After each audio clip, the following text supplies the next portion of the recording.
Trade Chaos Show. Look out. Here's trouble. This is NBA Straya. How are you going? It is Thursday, February 6th. And we got ourselves some trades. I'll tell you what. I'm your host, James Clements. You can see me on the NBL Supercoach Show, the final episode of which went up this week, which is very, very fun. Hope you got your trades in. Jeez, just like this trade deadline. I'm here in the fancy studio. You can see me on NFL Straya as well. We've got a big Super Bowl show up. Go check that out. We're doing a live show next Monday at the Catfish. Come hang out, drink some tins with your mate Jim and your mate Gaz. What else am I on? AFL today. Other things as well. Yeah, whatever. Hey, we got lots of trades today. It was sick, and it keeps on going, and it will keep going until 7 a.m. tomorrow morning, but I'm not going to do like a live stream from now until then. I know that you're probably thinking, why not, Jim, you coward? Because I can't be bothered. Also, I've got 2 small children I have to look after, and an old mate who's like, she probably hates me, but whatever. Anyway, we got enough trades to talk about today. We got heaps of them. Absolute trade chaos show. Love this one. We got Jimmy Butler MEGA TRADE. We've got the Brandon Ingram trade. We got the Khris Middleton being banished to the Wizards. He's like, what the hell did I do to deserve this? Lakers made a late move as well today, just before we jumped on to tape. So that was pretty interesting. There's plenty of other ones. Hey, remember Jonas Valanciunas? That trade happened as well. Jaden Springer's like, what about me? It's like, shush, Shannon Knoll. That's enough out of you. Also, there were some games. There were a bunch of games. There's 11 games today. We're going to fly through that in the game wraps. But today the focus is on all the trades and stuff. So we'll do That's Not a Knife, Old Mate, No Mate, Spud of the Night, Better Than Lonzo Ball. We'll fly through all that sort of stuff. We've got some big gear. It's basically about all this sort of trade gear, unpopular opinion of the day, and Outback Takehouse. I believe we've got KIWI Corner. It is Thursday. We'll check on a big Steven Adams brew. And then we'll pick and preview the Rafter games tomorrow. It's not as many, but there's still pretty interesting ones in there too. So should be good, I reckon. But it's all setting you up because tomorrow will be a big trade deadline winners and losers episode as well. But this is essentially just sort of laying out what has happened and what it all means. That's what we do here on NBA Straya. So I guess, what does that mean? Oh, we should probably just get into it, shouldn't we? Yeah, that's right. Let's go!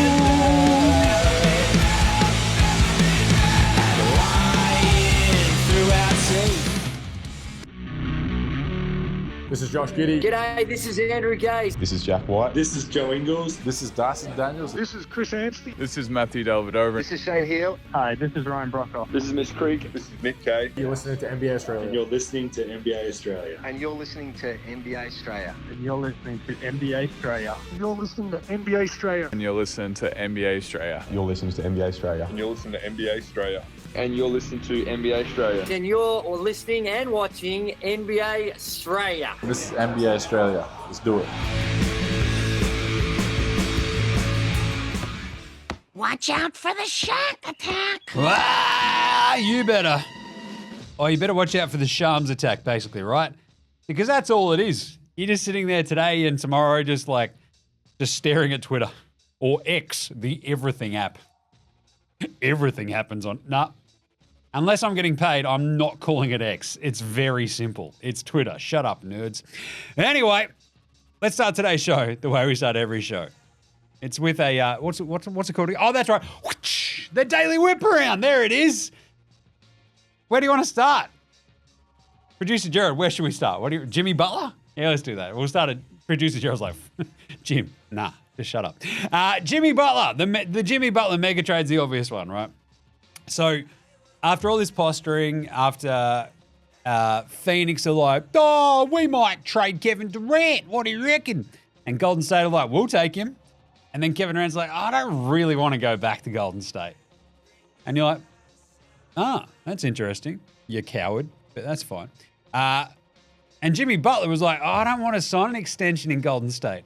And Golden State are like, hang on, what about if we give you like a 1-year extension on your existing contract for a boatload of money? And he's like, yeah, that is a pretty good compromise. And me, Jimmy Butler, am a very kind of dude who enjoys a compromise. This is going to work out great after like next year when he's like again in this exact same position. But still, so Jimmy Butler MEGA TRADE, it goes down. It's all happening. It's like the Office meme. It's all happening. It's all happening. It's going down. The Warriors get Jimmy Butler. Jimmy Butler is on the Golden State Warriors. The Miami Heat his former team, get Andrew Wiggins, PJ Tucker. He's just like, sick. I've still got a house in Miami. We're going back somehow. And Kyle Anderson and a protected first. You know, that's a pretty decent haul-ish. Pistons, they're somehow involved. They get Lindy Waters and Josh Richardson to take a bit of salary. And the Utah Jazz, they get Denny Schroeder. I am German Rondo. He walked across the bloody hall because the Warriors and the Jazz played today. He's just like, see you later. I'm going over there. And off he goes because that's definitely how Schroeder talks. Trust me. I'm a professional. Anyway, so the Heat get Golden State's 2025 first-round pick, which is protected 1 through 10. If that doesn't convey, it's the same protection as 2026. And I think if it doesn't convey then, it's unprotected in 2027. So Golden State are going to be like, be really good if that conveyed this year. We better make the playoffs. And Jimmy Butler then, as part of this deal, agreed to a new 2-year extension worth $121 million. Now, if you think that's a bit of bloody coin for Jimmy Butler, aged 35, you're right. But that's an extension where he declines his player option for next year, right? So that, $51 million for next year, he declines that. So essentially, it's a 1-year extension on what he could have had, really. So fine, I guess. I think I tweeted out when this was announced. I'm like, geez, that was quick. How did they negotiate that so quickly? Like there hasn't been fucking weeks of back channeling. Interestingly, though, the Heat, I think, dropped below the luxury tax and the first apron by getting out of the Jimmy Butler business and getting in the Andrew Wiggins business. Wiggins only makes 26, 28, 30 million with a player option in 26, 27. So a couple of years of Wiggins. PJ Tucker is an unrestricted free agent after this year. That's an expiring $11 million contract. The Heat could potentially have cap space. But because of the whole like Kyle Anderson thing, that might get a little bit wonky, but still pretty crazy, pretty cool. Jimmy Butler goes to Golden State. Toronto were involved, right, in like the Kyle Anderson moving around, Kyle Anderson going to Toronto, like PJ Tucker moving away. And like this will all sort of come out in the entire final wash. But for now, Kyle Anderson is off to Miami, along with Andrew Wiggins, along with PJ Tucker. So, bit of an interesting one. And this is like all as the Kevin Durant stuff is sort of like falling apart a bit, where he's like, yeah, I don't want to go to Golden State. I'm not going to sign. I don't want to do that. And like Golden State, like, you don't have a no trade clause. What are you talking about? And then they're like, but we don't want to piss off Kevin Durant here. Because, I mean, look what happened last time that happened. We made the finals and lost to the Raptors. Anyway, but Butler goes to the Warriors. Kind of fun, I guess. Sure. So, Andrew Wiggins, Kyle Anderson go to the Heat. Schroeder goes to the Jazz. The Jazz send PJ Tucker to the Heat. Lindy Waters goes from Golden State to Detroit, and Josh Richardson goes from Miami to Detroit. It's pretty big, but I contend doesn't really change a giant amount. I'm just saying. Right, this is kind of, I'll talk about this again in Nars, but I'm just saying, for a mega trade that involves a lot of moving parts, it feels like a little bit of tread and water. I'm just saying. Anyway, other trades. Let's do it. Khris Middleton gets banished to Washington. Like, how has that got to feel? You're a Milwaukee Buck. You win a bloody NBA championship with him. You go from a second-round pick to like an all-star. You spend 12 years. Like, he was a throw-in to like a trade, right? 12 years in Milwaukee. It's Algonquin for the good land no longer, because now he's stuck in like the DMV there in Washington for Kyle Kuzma. Now, if you're confused, it's like, well, Kuzma makes less money, and you should be pointing out, but Jim, but Jim, don't the new owners of the Bucks have more money than God? It's like, yeah, but they're also kind of cheap. So here we are. Anyway, Khris Middleton, AJ Johnson, and a pick swap go to the Washington Wizards in exchange for Kyle Kuzma, Patrick Baldwin Jr., and a second rounder.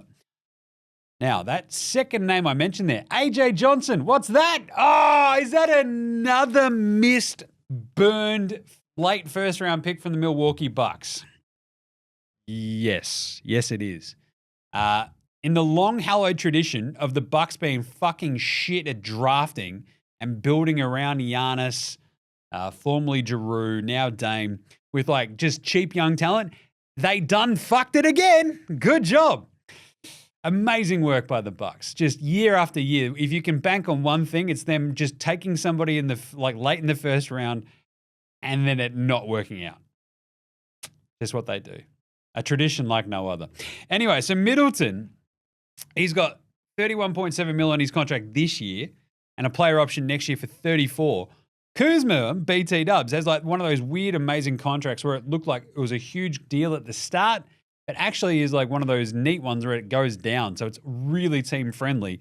He's making 23.5 this year, then 21.4 next year, and 19.4 the year after, which in 3 years' time with the like cap, that's going to be fuck all. So, I mean, this is like a cheap wing deal, I guess, for the Bucks. My biggest thing is like Middleton is just kind of like, even though he's got fucking no ligaments left in his body, probably still better than Kuzma. Either way. As part of that, though, this was a late addendum. The Knicks jumped in on this one. They're just like, can we be a part of this, sir? And they went, yeah, sure.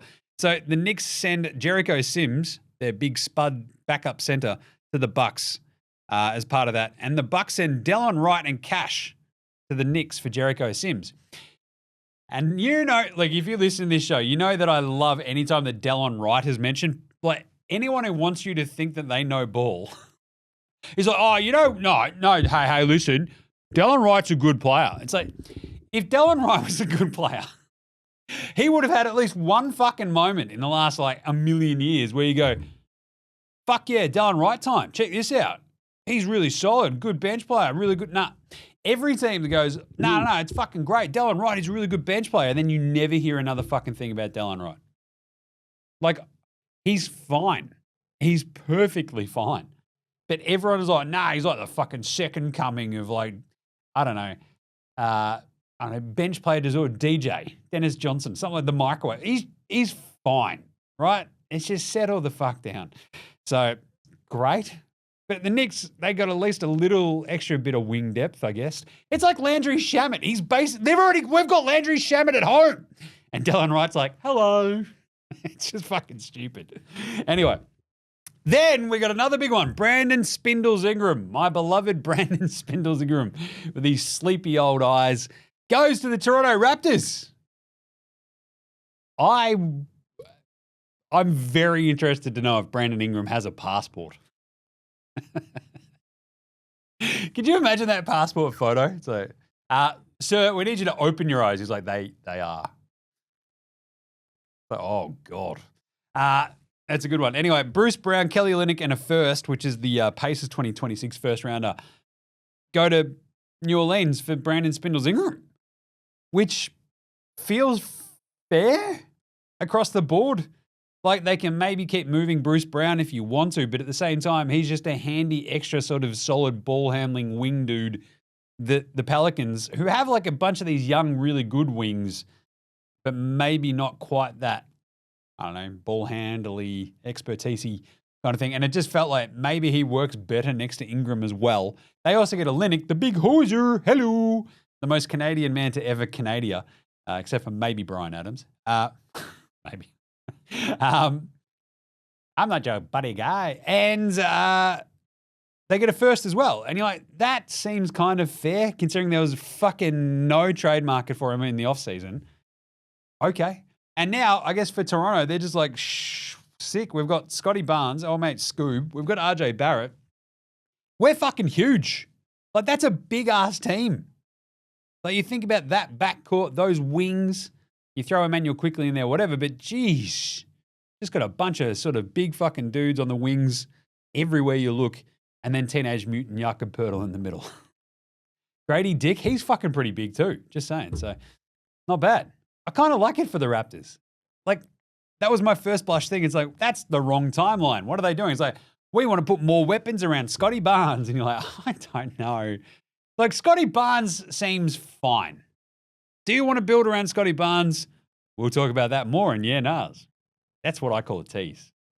Even producer Gerald's like, just like, that was a good one, Jimmy. Yeah, not bad. Anyway, next up, Mark Williams to the Lakers. The Lakers they can't keep getting away with this. Now, this is actually a pretty interesting trade. They trade Dalton Connect.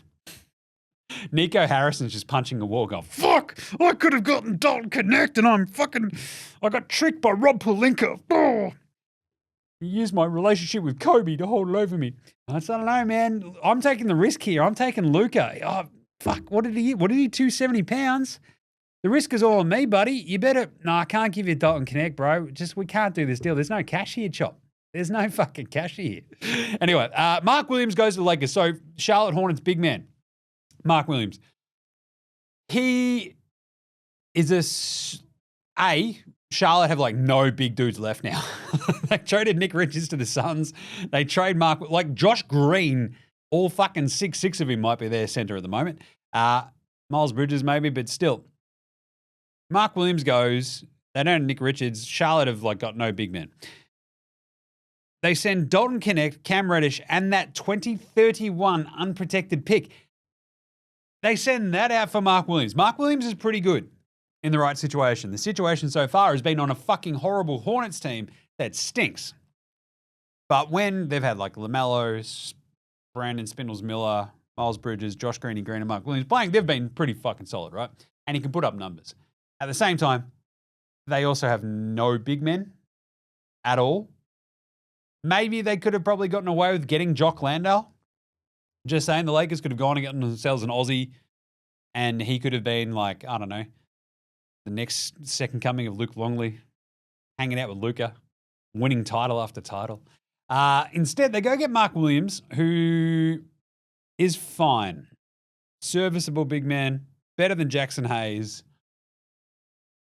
I can't believe Dallas did not get every single fucking thing the Lakers own that wasn't nailed down in that Luka trade. I'm still just like, how do you get fucking, like, running the Charlotte Hornets is not a wildly fun gig, I can imagine, but they're far more fucking competent than the Dallas Mavericks and Nico Harrison. Because they got, what? Dalton Connect, young asset. They got the 2031 unprotected pick.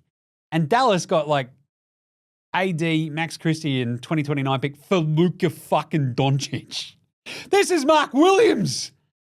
What the fuck? That is amazing. Unbelievable. 2030 pick swap as well. Holy shit. Dallas, this just makes me feel worse for the Mavericks and the Mavericks fans. What the fuck?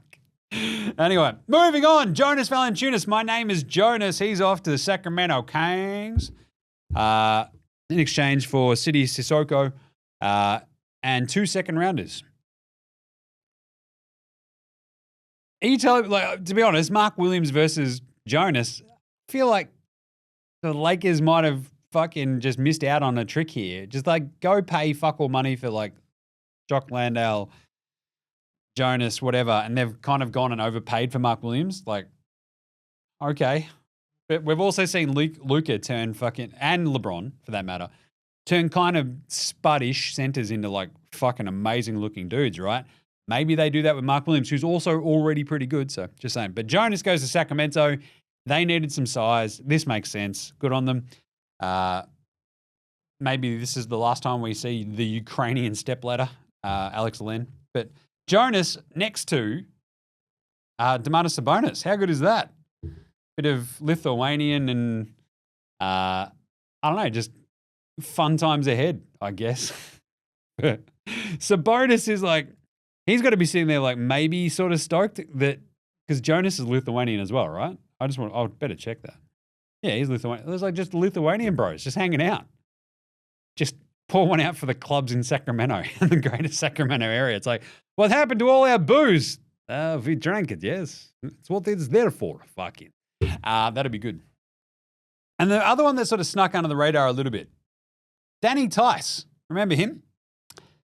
He goes to OKC in exchange for apparently cash considerations and fuck all else. Maybe second rounders, like there was something like that. The Pelicans did this to get under the luxury tax, and then they trade Spindles Ingram anyway later on. But Tice was on a $2.1 million contract. New Orleans were 1.4 mil above the luxury tax. OKC, though, this is a fucking just really super duper, god damn it, Sam Presti is smarter than all you idiots. What are you doing? It's like, that's just a cheap third big in case of like fucking injuries, foul trouble, whatever, to like Chet Holmgren, Ajay Hartenstein, hello, Jalen Williams. Like Danny Tice gives them a little bit of backup size. That's pretty good. So very under the radar, but very, very solid. The other one was Jaden Springer. Jaden Jerry Springer. He gets traded from the Boston Celtics along with a 2030 second round to the Houston Rockets, which is sneaky interesting because they fucking clear, like Joey Mars is like, I fucking hate you, Jaden. Jaden, you don't do enough kickboxing. You don't do enough jiu-jitsu. What the fuck, bro? I heard you say the other day that you don't like The Town. That is my favorite fucking movie. The best movie ever fucking made, dickhead. I'm going to trade you to the Houston fucking Rockets, dickhead. Fuck you. You're not playing anymore. Fuck off. I do not care. You have to let The Town to be on my team. It seems like that's what's happened, right? Because Jaden Springer can play a little bit of defense. And it's kind of the thing that the Celtics have needed the last little bit. Instead, they've just gone, we're going to play a bunch of white dudes. And all the Celtics fans are like, fucking damn right, kid. And you're like, oh, yeah. Wonder why this team is very, very popular in the wider Boston area. He says, thinking hard. Anyway, seriously, just watch one of their games. You're like, are they pulling off the vaunted all-white 5? What the fuck is going on? The Boston Celtics. Anyway, off Jaden Springer goes to Houston. Sneaky, awesome move for them as well. They've just got athletes coming out their ass now. It's fucking crazy. The rumblings, Durant is sort of like, yeah, I just want to kick it here in Phoenix with my man D-Book. He set out today's game, and yeah, there was kind of like this back and forth, to and fro. It's like, he might go to the Warriors. He doesn't want to go to the Warriors. The Warriors are like, peace, fuck that, we'll get Jimmy Butler. There was the chatter yesterday that you go to Dallas, as I pointed out on yesterday's show, for fucking what? They didn't get enough assets in the fucking Luka Doncic trade to then go and get Kevin Durant. You fucking idiots. Lonzo signed an extension with the Bulls. He was actually also engaged in a bit of trade chatter, obviously, on an expiring contract. They extended him for a couple more years, which is lovely. Look, I quite literally have a segment called Better Than Lonzo Ball. I'm now just happy that he's still playing basketball. That's fucking great. Good on you, LeVar. Like, your youngest is like crushing it, even though he's always injured. Your shit second kid has got a fucking sick rap career, and Lonzo is still playing. Like, that's rad. Why not? And outside of that, I think the Durant stuff might have cooled for the little bit for now, right? So as it stands, we're heading, it's nighttime in America, obviously, and this is the sort of churn. They have until 3 p.m. Eastern, which is 7 a.m. our time, I believe, off the top of my head, to get stuff moving again if they need to. And the Phoenix Suns, it's an interesting sort of setup, right? The Phoenix Suns, does KD get moved now at all?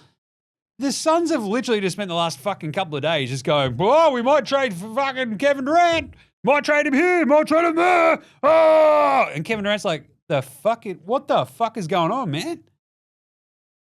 I came here to hang out with D-Book and my man Brad Beal, and you want to trade me? The fuck? I'm happy here. And they're like, no, we need to trade him. It's like just insane.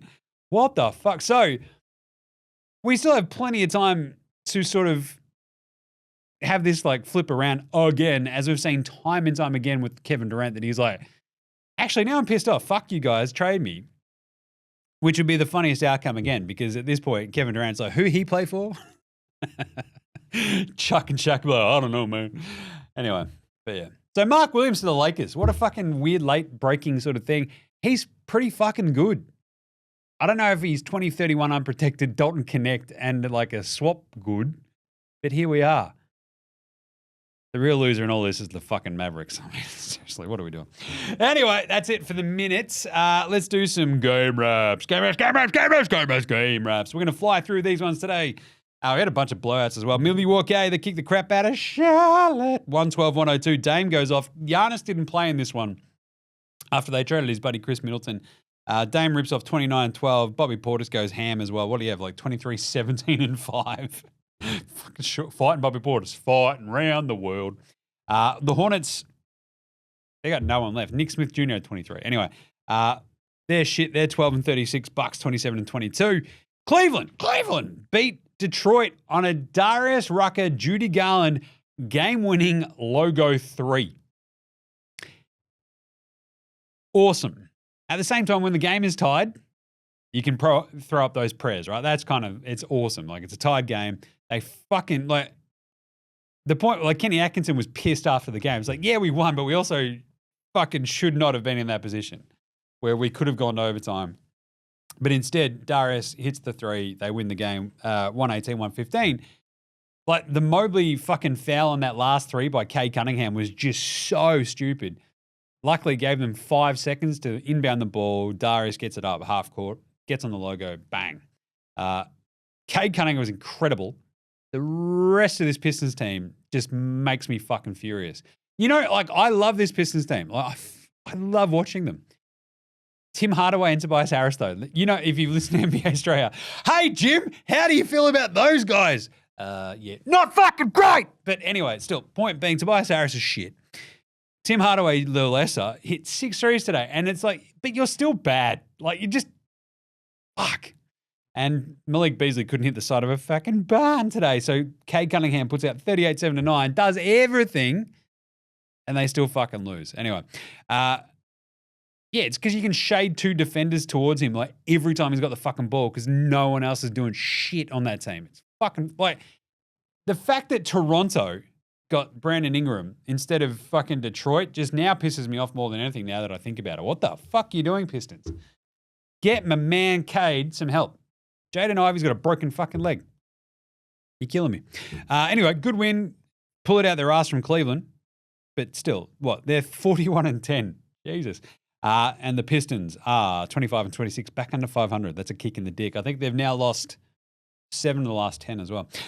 San Antonio played the Atlanta Hawks, and this game was off its fucking head. De'Aaron Fox makes his debut for the Spurs up against Dyson Daniels and had a really good game. Fox had 24 and 13 in his Spurs debut. But the cool thing was, he and Wemby, straight away, it looks awesome. And you're like, that's why you get an actual point guard who isn't 400 years old, Chris Paul, to play with the 7'40" fucking French phenom. Like, that's why you do it. Because he's awesome. And he was great. Wemby was really good. And the Wemby free throw at the end took them all by surprise because he misses on purpose. They're only up 1. And there's like a hint of enough time on the clock where you're like, oh, Jesus. But there was like, 2.9 seconds or whatever. So he misses it on purpose. They don't have quite enough time. They're out of timeouts and they missed the long heave. But not by much. I'm just saying. But still, Trae Young was really good. Dyson Daniels was really good. Onyeka Okongwu was really good. And it didn't matter because the Spurs were fucking awesome. So, Onyeka Okongwu, 30 and 12. Unreal. Was it 32 and fucking 12 for Trae? Unreal. But they couldn't stop the Spurs. So, tough one for the Hawks. 23 and 28. Spurs, 22 and 26. Their future is now. Sounds like a, I don't know, placebo song. Placebo drops. What was I thinking? I was thinking about some other band before. Here we go. I was thinking about some other band before, and I was like, I fucking love that I was just... The Vandals. I fucking love the Vandals. The People That Are Going to Hell. I've got an Ape Drape, like one of the great punk bands, right? I remember taking my eldest younger brother, right? I've got 3 younger brothers. I'm the loudest, in a surprise twist. But he's a couple of years younger than me, and I got him into punk music from when he was a kid. And one of my favorite memories is taking him to Falls Festival when he's like fucking 15 or some shit, just maybe even younger, and just shit-faced. But watching the Vandals in the rain, just pouring down. I was listening to the Vandals this morning and just having a fucking great time going, I really should just talk more about music on my NBA show, shouldn't I? The 1200 Technique shit the other day was fucking balling. Like, it was awesome. Talking about the fucking Tim Tam Genie. What a legend. But yeah, I don't know how I got onto the Vandals, but here we are. Anyway, Washington beat Brooklyn 119-102. People that are going to hell. That's what I was trying to like wrap that around. I was like, people that are going to hell. Khris Middleton going to Washington. See, this is the connections that I'm making. Khris Middleton gets traded to Washington. The people that are going to hell, people that are going to hell. Khris Middleton's got to roll into Washington going, nah, how much leave do I have accrued? Because, yeah, I don't want to play for the Washington fucking Wizards. Like, he's just going to go, dude, no, Jordan Poole, gross. Fucking, what am I doing? Anyway, they beat Brooklyn today. Because the Nets, I mean, as I called this on yesterday's show, right? They got 19 from Poole. They got a triple-double from Bilal Coulibaly, 11, 10, 11. That's a Jason Kidd triple-double. Keon Johnson had 25, 6, and 3, but Ben Simmons horrible. Rest of the Nets shit house. Like, what are you going to do? This is a great tanking loss for the Nets because you tag Washington with another win, you get another L. That's a win all round. Wizards now 9-41. 17-34 for the Nets. I don't know if that's enough of a double loss, though. You know what I'm saying? Anyway, Miami beat Philly in a really weird game. I was watching a bunch of this early on. Philly could not hit a shot. They were like, it was still tied. Miami got informed of the Jimmy Butler trade at like half, like by a fan. He's sitting behind the bench. He's like, hey, Kevin Love. Hey, Tyler Hero. Hey, whoever was it? Jovic or someone sitting up the other end. He's like, yeah, Jimmy Butler's been traded. They're like, fucking what? Oh, shit. It's like, keep concentrating on the game, boys. And they're like, okay. But they did. Like, they got 37-7 from Tyler. There goes my hero. And Maxey got 31-5, but Paul George was fucking shocking. That's looking like, so Philly have maybe two of the worst contracts in the league now. Like Joel Embiid, when he plays, awesome. Paul George, when he plays, is actually just shit. It's like, fucking, he's going to pop up in Spud of the Week. Spoiler alert. Spud of the Night, anyway. But still, it was horrible. Maxey was incredible. They still fall short. Miami win at 108-101. Held them off down the stretch. Incredible stuff. Miami are now 25-24, still sneaking around in those last sort of spots of the playoffs versus the play-ins in the East. And it's like the big thing between them, Detroit, Atlanta, etc. Miami. It's a good win. Now they've actually got a couple of dudes who might play for them. That'll probably help. Andrew Wiggins. Sure. Okay. The Grizzlies kicked the shit out of the Raptors in Toronto, 138-107. Yeah, Triple J had 32, Jar had 25, and a bunch of other. Was it 25? I think I wrote that down. 26, 5, and 4. Zach Edey, 13 and 15 with a couple of blocks. The Raptors had 7 players in double figures that got their heads kicked in. That's sharing the love, but the love is like some weird, greasy, fat dude. And it's like, this is not nice. Yuck. That's why we call him Grizzly. Ew. Anyway, Chicago, they lost to Minnesota 127-108 because Ant-Man goes, fuck all y'all. Ant-Man was very funny. He was like, yeah, I want to go fucking watch that Luka fucking Dallas game, bro. And everyone's like, yeah, me too. Fuck, that's not a bad idea. And I think someone figured out that Ant-Man can do that. It's like on an off night for the Wolves. I think they've got like a little bit of a gap. So he might actually just go check it out. It's going to be a pretty big game. You can actually bet on that game already. It's like already on the fucking, it's incredible. Anyway, Minnesota, he had 49. And 22, 10, and 6 for Nazareth. They just kicked the shit out of the Bulls. Yeah. I called this one yesterday thinking that Chicago would like keep it close. They're just like, we're going to keep fucking scoring. And they just weren't able to because Ant-Man just went, hey, fucking check this out. I'm going to drop almost 50 on your head. Golden State, hang on a second. Minnesota are 28 and 23. Bulls are 22 and 30. Just, why is Vooch still on this team? Do you reckon he gets traded? Probably. Golden State falls short in Utah. Wop, wop, wow. As mentioned, Dennis Schroeder just walks across the hall to join the other team.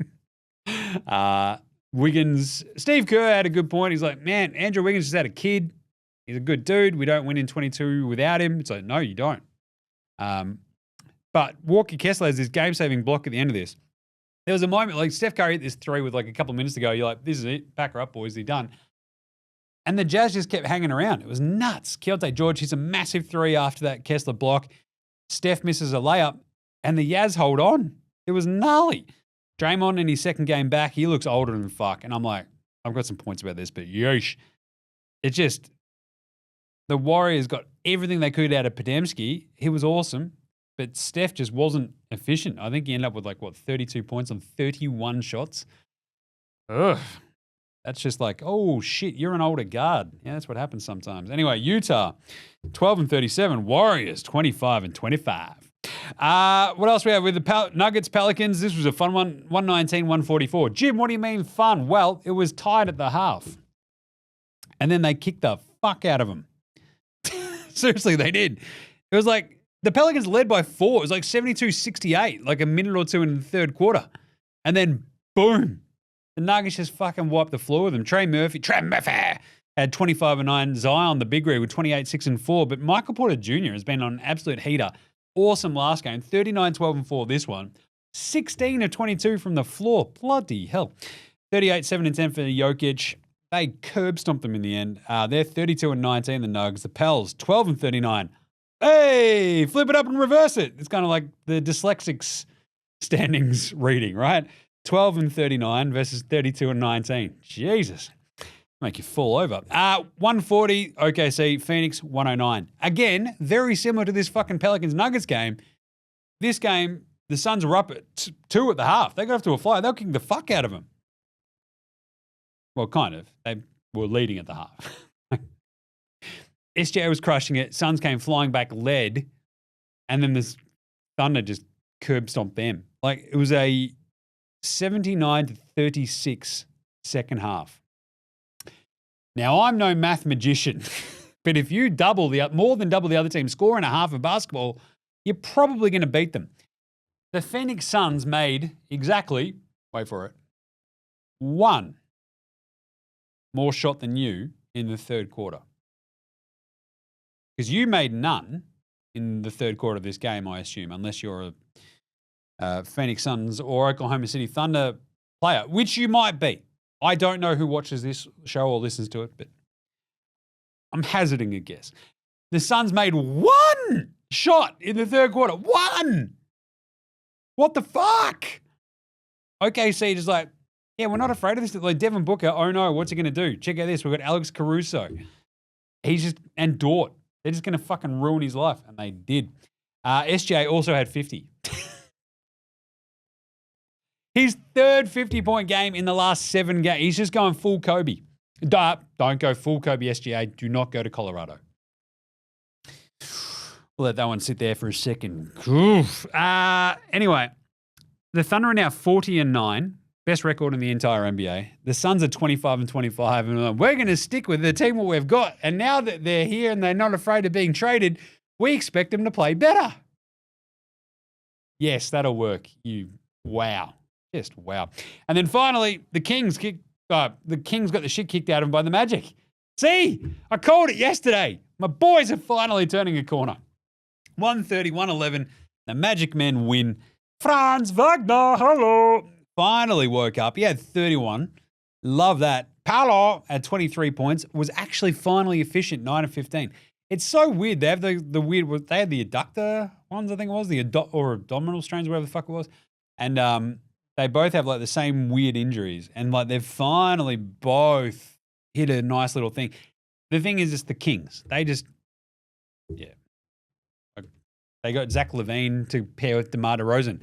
Hey, ask everyone in Chicago how that pairing went, you big dummies. It was very nice to see them you couldn't even go 6 months without me, bro. Oh, we're hanging out again. It's but you guys were shit together. I'm just saying. What are we doing? Oh, but we almost made the playoffs, a bunch of yeah, on a horrible, shitty fucking Bulls team that did nothing. At what point are you eyeballing this going, yeah, that's what we need. What the Bulls had. What the fuck? Anyway, good win for Orlando. They're sort of big. The weird part is they brought Anthony Black off the bench. They started Cole Anthony. And it's okay, so you're trying to goose the offense. And it fucking worked. But again, it's against Sacramento. So you can't, feels it was a 42-23 third quarter and just bang, off they went. So I'm very happy for the Magic. And they had been horrible. They'd lost 9 of the last 10. It was horrible. Anyway. They're 25-27 back in the fight for the East and 25-25 for the Kings. Jesus, this is a long show. Let's do an NBA Straya Proof Performance of the Night. Nice. That's a nice. Take your pick. SGA, 50 burger. Absolutely bloody crushed it. 49 for Ant-Man. What do you have? 49, 9 and 3. Absolutely gnarly gear. But SGA was just, when he gets on these runs, you're like, how does he keep doing this? And he's like, there's a bunch of trips to the line. He went 11 to 12 at the free throw line, but he was also hitting a couple of threes. He went 3 of 7 from downtown, but shot 18 of 29 from the floor. Bloody hell. 50 points, 8 rebounds, 5 assists, 2 steals, 1 block. You are taking the pish, SGA. Wembanyama gets the sort of game-winning putback, game-saving putback, and then has the very smart, what he ends up with, 24 and 12. Misses the free throw at the end. Darius Rucker, Judy Garland, 25 and 5, but hits the insane game winner. That was very, very cool as well. Darren Fox, 24 and 13 in his debut for the San Antonio Spurs. And outside of that, I mean, Jesus. Michael Porter Jr., the 39, 12 and 4. Awesome game for him. Cade Cunningham with the 38, 7 and 9. Bloody hell. Nikola Jokic, the 38, 8 and 10. Take your bloody pick. Everybody had a good game, apart from these guys, because they're the spuds of the night. Spud, spud, spud, spud, spud, spud, spud, spud, spud, spud, spud, spud, it is spud of the night. Spud of the night. My sweet baby, Karis LeVert, getting a bit worried. I think he went 0 of 6 the other day. Now he's gone 0 of 8. I'm no math magician, but that's fucking bad. Yeah, 0 of 8 today is just, ooh. I'd like to have a beer with Duncan Robinson, 0 of 4. Mr. Garrison, Matthew goes 0 of 3. 0 of 5 for Jamal Cain.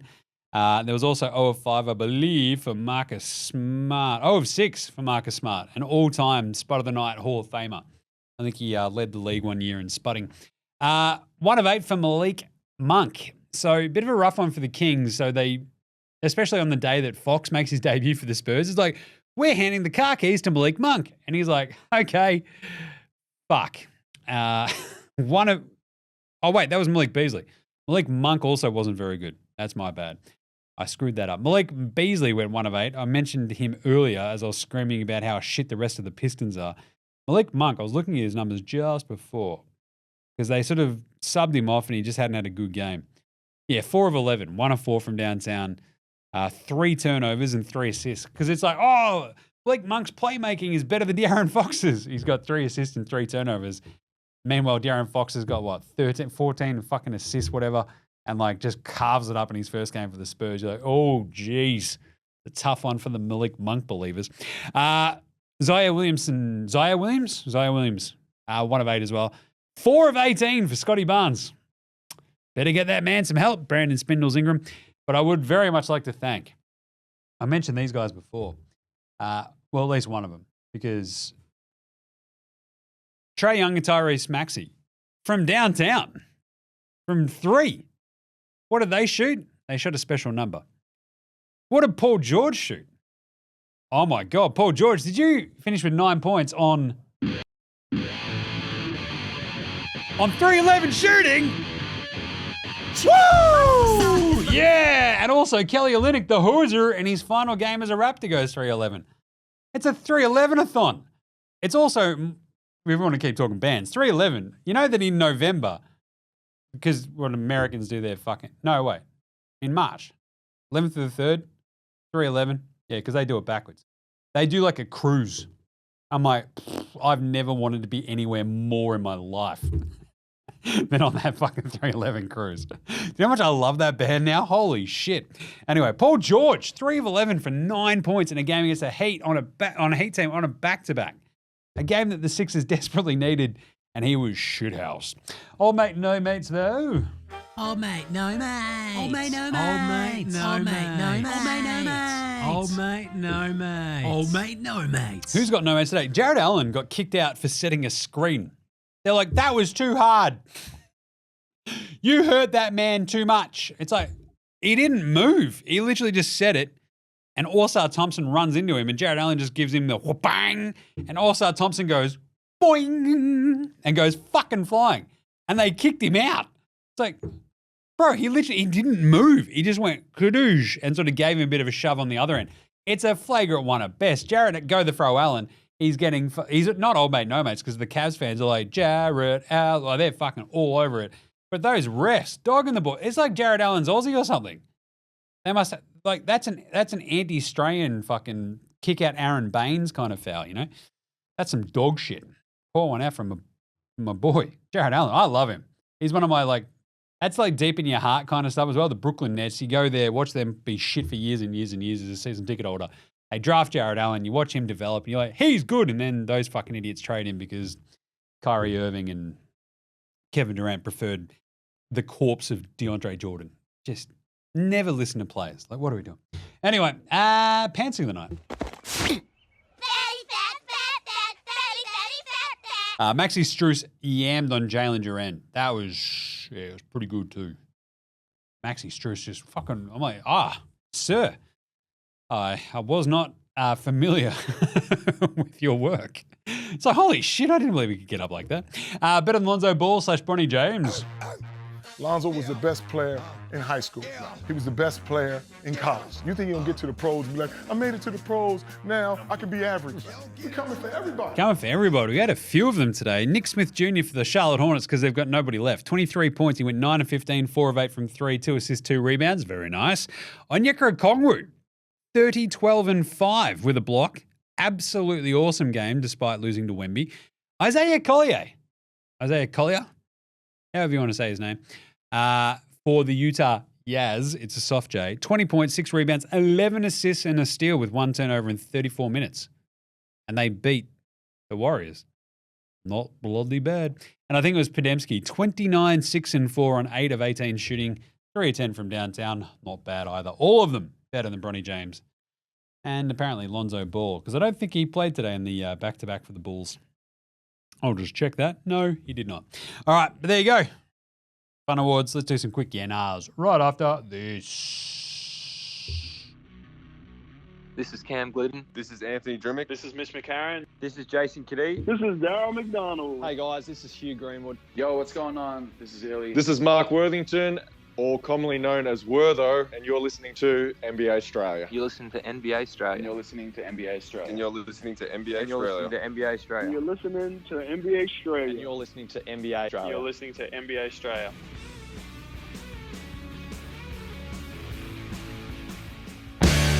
All right, let's do some yeah-nahs. I had one from my man Weaves. Actually, he didn't write that one down, but he sent it in. It was pretty on point. So why not? Here we go. Yeah, nah, buckets to the Dubs is a shit move for right now and an even worse one for the Warriors' future. Yeah, nah. Yeah, I kind of think so. The thing is, like, he probably helps them a little bit now. Maybe more so than Wiggins. Gives them a little bit more playmaking, a little bit more, I don't know, defense-ish, possibly. But the thing is, I also think, hey, is Jimmy Butler a bit cooked? Yeah, nah. Well, yeah, he's averaging like 17, 5, and 5 and barely playing this year. Last year wasn't that fucking great either. Like, you sort of just hit a point where it's like, yeah, dude, you're 35. You played 1 million minutes under Tibbs. This is, I think, what everyone sort of discounts. He's played for Tibbs twice, and we've seen in the past what happens for players who played with Tibbs for even a little bit. They hit like a cliff, and they go fucking right off the edge, and they're never the same again. And my biggest fear for like Jimmy Butler is that he hit that cliff roughly last year as his numbers all dipped pretty dramatically, shoots under 50%. He's never been a three-point shooter. He averages 25 and 5 last year. He's at 17, 5 and 5 this year. And the one thing that's always like, geez, the free throw attempts keep dipping down as well. It's down a full free throw attempt last year, down 1.3 again this year to 6.4. If you're not getting to the rim, you're 35. Your playmaking is dropping off a little bit as well. You're not scoring as much. I mean, I'm worried about that Tibbs cliff. I don't want to give you $121 million if you're about to fucking fall off a cliff. Ever heard of Luol Deng? Joakim Noah? Taj Gibson might be the only one who didn't. But that's because he never really did much in ways of putting out stats anyway. He's still in the fucking NBA, which is chaos. But yeah, Like those dudes are actual like big usage dudes. They all fucking completely died in the ass. So just saying. Keep an eye on that one. Is that a big three in Golden State? Yeah, nah. As I said, Jimmy Butler's like a 0.75 now. Draymond is like a 0.33. He's a third. And Steph's probably like a 1.5. Well, he's probably only about a 1 now. So what's that up to? 2.1? I don't know. Again, I'm not a math magician. Yeah, it's a 2.08. How's that work? Yeah, not great. Is that right? I don't know. I'm just adding this up in my head, probably. I don't think it's a big three. Like, this is the thing. I'm like, I feel like you've just sacrificed a bunch of your stuff and you've gone and gotten Jimmy Butler. What's he raise your ceiling to? And this is probably the unpopular opinion of the day as well, right? Like, kind of. Now look at me, please. Look at me. Look at me. Look at me. Like, I think he's kind of cooked. And I don't know if, like, in the West, like, Magic, we'll do the Magic tweet tomorrow, but, like, he's tweeting, you better watch out for the Lakers and the Warriors. It's like, do ya? Really? Like, in the West, who is afraid of a team today that lost to the Utah Jazz? Oh, but they get Jimmy Butler. Yeah, fine. I just don't think they're that terrifying. It's like, you've sold out your future for the 6th seed at best. Like, if Kuminga comes back and he really gives them a big kick in the dick and away they go, maybe, but I don't know that they're that much better. The Lakers with the Mark Williams thing, I actually fucking love that. Now I'm a little bit more annoyed, obviously, at the entire Dallas Mavericks shit, but still. Is that a big three in Golden State? I think we overuse the phrase big three. I think that's a 2.08 at best. Does Ingram fit on the Raptors? Yeah, nah, yeah. But he would have fit fucking better on Detroit. Yeah, nah, yeah. Bloody hell. Get rid of Tobias Harris. Hey, Tobias, can you do anything? You got a boss? No. That's what he did today. He's like, pretty sure I've got an RDO today, so yeah, don't think I'll do much. And Spindles Ingram, at least, once he gets healthy, like the problem is, like, Spindles Ingram is hurt at the moment, so if he comes back and he's actually, like, scoring, like, I feel like that's a great boost for Detroit, but for the Raptors, like, they're still, as I said the other day, right, they're still within pissing distance of the play-in and stuff, so maybe they're like, stretch run, let's do it. But they get their asses handed to them today, so I don't know. But I feel like he does sort of fit on the Raptors. They don't quite have that really big, rangy extra wing to put around Scoob and RJ. And as I said, like, with Grady Dick out there as well, like, they're fucking massive. So that's pretty kind of cool, I guess. But there's always been something funky about that Toronto thing, building around Scoob and RJ, and it's just been a bit janky. Maybe he unlocks that. But he's not a massive three-point volume shooter anyway, so maybe they need him to do that. Him and Grady Dick would be kind of fun, but I don't know. I'm not wildly convinced on the Raptors just in general, but he could unlock it. At the same time, maybe he just won't work. Would have loved him on Detroit. And then finally, Kuzma makes a difference with Milwaukee rather than Middleton. Yeah, nah. It's maybe more reliable-ish kind of scoring. Middleton hasn't really done dick since he got back from his injuries. And I mean, when you have surgery on both your ankles in an off-season, it's not great. Kuzma's younger. It's a cheaper contract, so you can sort of see why the Bucks did it. Basketball-wise, he probably gives them a little bit more pep in their step. Maybe. But defensively, I don't know. I feel like that's a bit of a downgrade from Middleton, even though Middleton's a bit older and hasn't been that great for a little bit. Maybe it helps, but I think the Bucks' problems run a lot deeper than that, and I don't know if that probably helps them keep their fucking heads above water for a little bit in the East, and they can keep pushing for like that top 4, top 3. But yeah, I don't know if they're going to make top 3 now when Boston have turned it on, the Knicks look awesome, and the Cavs are fucking heads and shoulders above everybody. So yeah, when your best chance is maybe the 4 seed, are they better than Indy? Probably not, but we'll see. Dame looked pretty good today. So, and finally, Outback Takehouse. This is another one from Stats Guy, so blame him, not me. It's Thursday at Outback. You know what that means? Oh yeah, 2 for 1 bloomin' onions. No prick knows what the fuck these things are, especially in Australia. Some sort of deep fried onion, you say, made to look like a flower. What the fuck are you on about, you fat bastard Yanks? You'll fucking deep fry anything, won't you? Anyway, 2 for 1, only at Outback. And today's Flame Grilled take, courtesy of the stats guy, is Jimmy Butler is the most overrated player in the NBA. Only at Outback. I'm not sure about the most overrated, but prove me wrong, right? Oh, he made 2 finals with the Heat. It's like, yeah, great coach, Bam Adebayo, bunch of good role players. Now he goes to a Warriors team that has Draymond and Steph. I don't know. I just don't know. It's going to be fun. All right, let's go do the NBA Straya Australian Player Watch for a big Thursday right after we hear from Delhi. This is Matthew Delvedova, and you're listening to NBA Straya.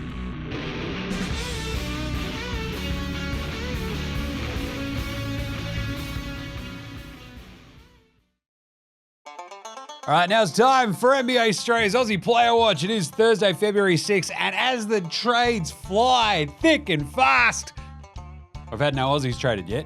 Just keep an eye on Jock Landale. What happens? Maybe Josh Green. There's still time. I'm just saying. Either way, we had a bunch of Aussies actually playing on the court today as all the drama was happening off it. Box Hill Benny, Ben Simmons got out there as the Nets got their heads kicked in by the Wizards. Oh, geez, that was bad, wasn't it? What a horrible game for the Nets. Ben played 18 minutes off the bench. 4 points, 6 assists, 5 rebounds, another triple single for Box Hill Benny. Went 2 of 5 from the floor, 1 steal. Look, you kind of figured they might be playing him a little bit more before this trade deadline. But at this rate, I think they're just going to keep him. They might end up even buying him out, but we'll see what happens with Ben Simmons. Josh Giddey in another big loss for the Bulls to Minnesota. That's right, he was matched up against our man Jingling Joe Ingles. Jingles didn't get off the bench, though. He copped the did not play coach's decision.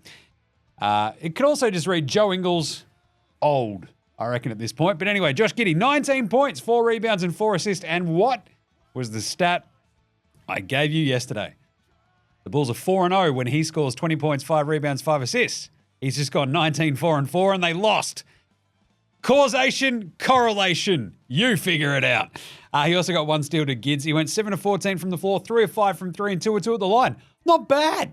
That's good. I'll pay that. They don't have Zach LaVine. He's now on the Kings. Could have used a little bit more, though. They just got rolled. Man goes off. Josh Greeny Green. The Hornets, they lose to Milwaukee. It's Algonquin for the good land because they've now got Kyle Kuzma. Greeny had, in 24 minutes, 5 points. Sure. 2 of 6 from the floor, 0 of 2 from 3, 1 of 2 at the line, 2 rebounds, 1 turnover. That was not a great game for the Hornets. They're just like, we don't even know half these dudes, and Greeny just didn't have a great one. Dyson Daniels. There was a great little feature on him about his approach to defense on Instagram from the NBA. Love this. They did lose by 1 point thanks to, a giant French dude named Victor Wembanyama. Trae Young went off. Dyson has a great game. 19 points, 8 rebounds, 7 assists, 2 steals, 2 turnovers, goes 8 of 14 from the floor, 1 of 2 from downtown, and 2 of 2 at the line, and they lose by a point. Brutal. But he did sort of use those giant arms and just clamp everybody. Darren Fox had a good debut, but Dyson, very, very nice. Who else did we have? We had, I believe, Alex Dukas. Dukas, mate, he shined. Because what do we love here on NBA Straya? We love an OKC blowout. Why is that, Jim? I'll tell you why, because it means we get to see Alex Dukas out there as the human victory cigar. It's like, hey, are we winning by over 20 points? Here's Alex Dukas. And you're like, all right, let's go. Get him, Alex. He got his shot blocked. That was brutal. Missed a 3. So ends up 0 of 2. He did take it to the rack pretty hard. He also got blocked pretty badly. I'm just saying that might be an NBA Straya's pantsing of the night. But he also copped 2 rebounds in 6 minutes as they absolutely belted the Phoenix Suns did OKC, 140-109. Not a bad one for Alex, though. Good to see him out there getting some run. And that, however, with Luke Travers still down in the 2s, didn't get out there for Cleveland, obviously. That's it on a big trade deadline, essentially, day in the NBA. We'll keep an eye out, 7 a.m., first thing Friday morning. That's when your trade deadline will actually finish up. Maybe one or two of the Aussies will have a new home. We're going to find out. But either way, that is the Australian Player Watch for Thursday, February 6th with NBA Straya. All right, there you go. The Australian Player Watch. Now let's do a quick KIWI Corner. We actually don't have the KIWI Corner backing track, I think, on here. So we can just do the old-timey music. Big Steven Adams, bro. So it's interesting, actually. So as the trade deadline's happening, I keep seeing, the alerts coming up and notifications. Shams and Chris Haynes and Mark Stein and shit. I'll tell you what, I do miss Woj. Because that weird fucking news-breaking robot at least didn't feel as like, I don't know, flying by the seat of his pants as Shams kind of always. I don't know. It's something like there's like a fear in Shams' eyes. Woj never had any fear. Like you watch Shams do like a TV hit and you're like, while he's doing, is he afraid that he's missing something right now? I think he might be a bit too into this. Is he hard right now? Anyway, Steven Adams, boo. So as I mentioned the other day, he had a really, really awesome game against the Knicks. So we did a quick one on this on Tuesday's show, right? He had 8 points and 13 rebounds in 26 minutes, goes 4 of 9 from the floor against the Knickerbockers. 1 assist, 1 block as well. And then in the game against Brooklyn, he only played 13 minutes, had 4 points, 1 rebound, 1 assist, shot 2 of 4 from the floor. Jock was sick for the Knicks game and then didn't play in the Nets game either. The Rockets have lost those games as well, which is fucking weird. But anyway, so I keep waiting, as I said earlier, during those notifications popping off. You're like, the Houston Rockets have traded Steven Adams to insert team here, or Jock Landale into insert team here. But it does sort of feel like Houston may stay pat, but there is still how many hours? Like fucking 14. That sound right? 14-ish hours of the trade deadline to go. So Steven Adams, he might stick in Houston. We'll see what happens. I feel like I want to see him in a slightly bigger role. Let Jock be the backup big there in Houston. Steven Adams, go back to Memphis or New Orleans or something. They desperately need a center. So there you go. All right. Let's do a bit of a Patty Mills Game Day Baller Game Day Twitter check-in. See if Patty is doing much more. That's the button. He did post actually out, though. There was a great one. The Nick Batum one that I mentioned yesterday. There it is. They figured out an even better post. Full circle with my baller. So this is Nick Batum posting a photo of he and Patty on the Portland Trailblazers back in the olden days. Remember when Patty was on the Blazers before he came back and played for the Tigers? Then ends up on the Spurs after that. But Batum was obviously on those old-timey Blazers as well with like Brandon Roy, Greg Oden, all that sort of shit. LaMarcus Aldridge. Amazing. And now they're both together on the Clippers. Oh, isn't that nice? Oh, I love that. That's very cool. That's like a fucking one of your Facebook memories. Oh, I hate those fucking things now. I hate them so. It pops up. It's like, remember this 15 years ago? I'm like, 15? Fuck off. That was 4 years ago, max. That's not 15. My brain can't handle the fucking passage of time in that degree, you bastards. Fucking Zuckerberg. Jesus. Bro, what are you doing 15 years ago? I hate this shit. It's like some fucking post where like a friend is like, hey, what did you do there, bro? I'm like, blah, blah, blah, blah, blah. Some photo of you with fucking shaggy ass hair and no beard. I always had a little bit of beard. I was actually trying to, I probably should save this for like a start of a show, but yeah. Someone was actually asking me about that. It's like, when was the last time you were actually clean shaven? I'm like, it is now actually edging on to like 20 years. So, which is terrifying because I am so fucking old. But I was also asked about this as well. It's like after I turned 18, I grew a little bit of facial hair and never got checked for ID again. I'm like, what the fuck? What am I doing? Why didn't I do this a year and a half ago? Little fucking 18-year-old Jim going, oh, gee willikers, mister. Can I get a beer? Back when it was like $2.50 a pot. Fucking hell. That's how old I am. Anyway, we've got some good games tomorrow. I'll talk those out. We've got Dallas at Boston, which is a pretty chaotic game because Dallas, look, they don't know if they're going to have AD back for a little bit still. And Boston, I mean, that's just they're cruising at the moment, right? So, but Mavs at Boston is very, very fun. That is a 10.5 point line for the Celtics. And Dallas, look, the other day looked pretty handy. Kyrie going against one of his old teams. I just don't trust the Mavs wings to contain JB, Tatum. Even the extreme Zinger Mill, you know he's going to go fucking ham on his old team as well. So I kind of like Max Christie did a nice little sort of like couple of things here and there in his debut for the Mavs. I just don't think it'll be enough, especially in Boston. We're going to go Boston minus 10.5. And yeah, unless AD just like rushed back, he's like, guys, I'm here. And it's like, fuck, all right, let's check this out. But we'll take the Celtics as a bit of a, like 10.5 is a big line, but they are pretty good. They're on a bit of a nice roll at the moment. Houston go to Minnesota. Fascinating game. Rockets, all that defense. Can they contain Ant-Man after he drops 49 today? I say yes. Rockets have just been floundering of late, so I think they need a big bounce back win. They're 1.5 point favorites actually, which is weird. But I guess because the Wolves played today, we'll go the Rocks. Orlando on a back-to-back go to Denver, also on a back-to-back. Bit of a weird one. Magic got into a bit of a groove obviously against the Kangs.